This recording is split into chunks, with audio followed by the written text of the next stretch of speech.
mother-in-law's surprise visit was actually a plot to steal our house. But she didn't know I had the ultimate trap waiting for her. Part 1: The Setup. Hey, Reddit.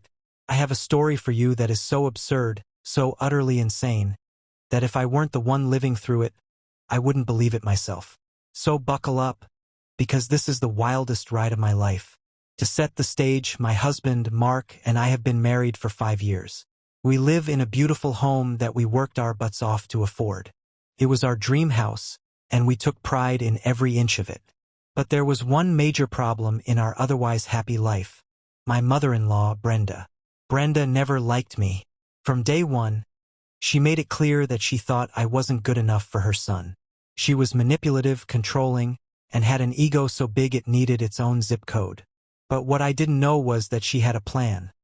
A devious, underhanded plan to take everything from us. A few weeks ago, Brenda called to announce that she was coming for a surprise visit. Now, anyone who has a mother-in-law like mine knows that a surprise visit is never good. Mark, being the sweet and slightly naive guy he is, didn't see the problem. But I had a gut feeling something was up, and I decided to dig a little deeper. Part 2: Discovering her scheme. And boy, am I glad I did. I went through her social media and found cryptic posts about new beginnings, and finally getting what she deserved. That's when I started putting the pieces together. Then I overheard a phone call she had with Mark, where she not so subtly hinted that he should update the deed to the house in case of an emergency. Red flags were waving all over the place. So I did what any sane person would do. I set a trap. Step 1. I contacted our lawyer and made sure our house's title was airtight. No one could change it without both Mark and me signing off. Step 2. I installed security cameras in every room. Not just for safety, but because I knew whatever she was planning, I needed solid proof. Step 3. I prepped the ultimate test to expose her. Part 3: Luring her in. The day of Brenda's surprise visit arrived, and she waltzed into our home like she owned the place. She acted unusually nice, offering to cook dinner, reminiscing about Mark's childhood, and throwing fake compliments my way. But I wasn't buying it. That night, I excused myself to go to bed early and left a voice recorder running in the living room. What I heard the next morning made my blood boil. Brenda, thinking I was asleep, started working on Mark. "You know, honey," she said in her sweetest venomous voice, "I was thinking, wouldn't it be better if the house were under your name alone? That way, if anything happened, we wouldn't have to deal with her getting in the way." Mark, confused, asked what she meant. She continued, "I spoke to a lawyer friend of mine, and there's a way to transfer the deed to just your name. It's safer that way, and, of course, I'd be more comfortable knowing our family assets are protected." Bingo. Part 4: The Confrontation.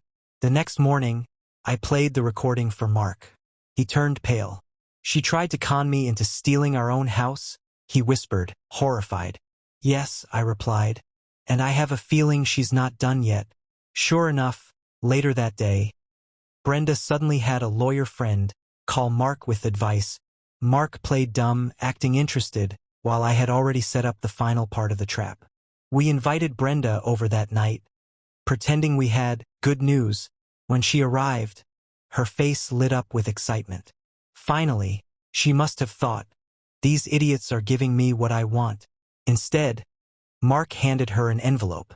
Inside was a copy of the recording, a formal letter from our lawyer stating she was permanently banned from our property, and, just for fun, a framed picture of our house title with both of our names on it.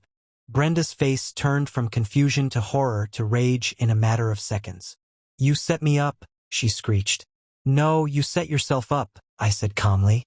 "You tried to steal from your own son, and now you're out of our lives for good." We had security escort her out, and she's been silent ever since. I don't know what she's plotting next, but I do know one thing. She messed with the wrong daughter-in-law. Part 5: The Aftermath.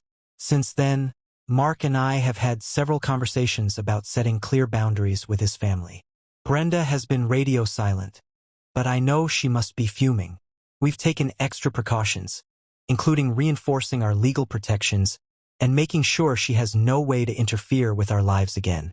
Mark apologized repeatedly for not seeing through her manipulation earlier, and honestly, I don't blame him. Parents can have a strong hold over their kids, but at least now he sees her true colors.